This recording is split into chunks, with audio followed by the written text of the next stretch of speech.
You are this, here and now. Right now, just look and see that you are aware of thoughts, perceptions, feelings, experiences, and any other phenomena. You are even aware that you are conscious.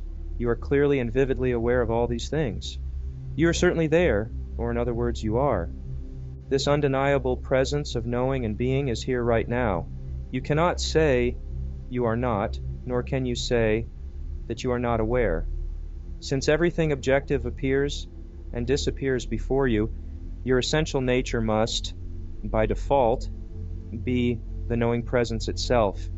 You are this, here and now.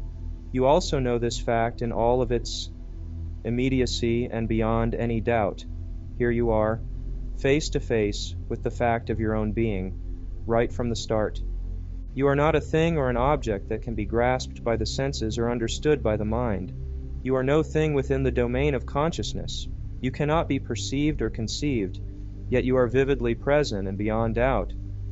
Other words used to point to your true nature are non-conceptual awareness, non-objective being, space-like awareness, cognizing emptiness, pure consciousness, being the true self, no thing, and so on.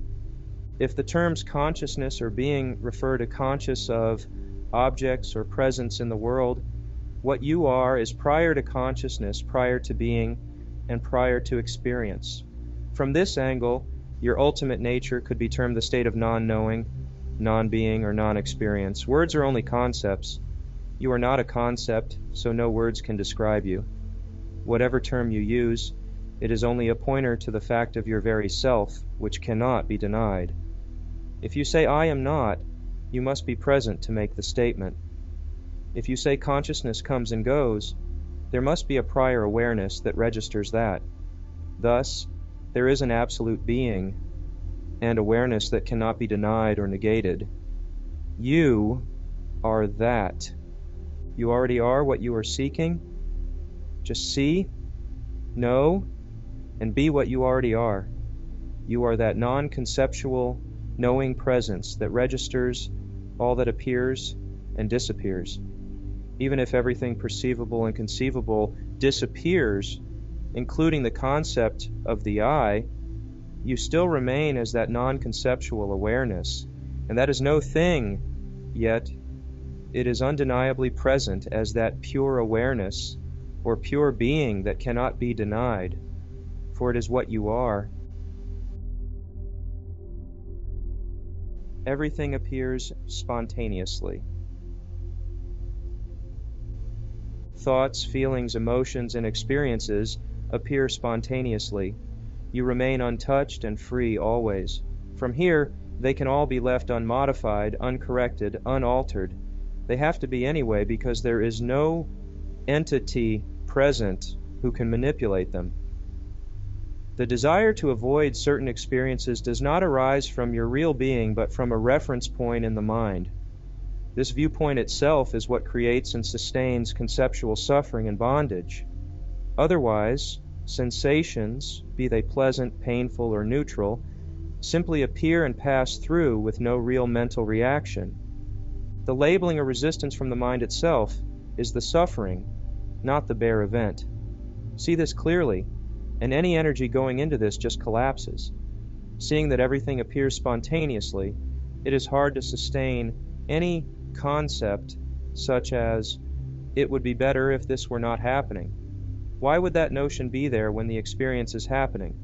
It is a redundancy and creates a dualism between what is happening and what the mind, based on past experiences and conditioning, feels should be happening. Usually such conceptualizing falls under the category of self-centered thoughts that are attempting to preserve or fix the imagined separate self. If thoughts, feelings, and perceptions are not related to a me, there's very little basis for any preference or partiality toward experiences. They just are. Sensations or fears are just appearing. They are not personalized or owned as belonging to me, so there is not too much concern or interest in them. They are as they are. You are as you are. If something can be done about them at a relative level, fine. If not, fine also. Either way, you are fine as is. The good news is they are all transient appearances. You are not controlling them. If you could change them, who would ever choose an unhappy thought or a fear? I would say just let the concern and interest fall away from them, and they will resolve however they are meant to resolve. Remember, awareness is not a principle out there. You are that. You are forever free and untouched by appearances. There need not be any concern or fear about appearances.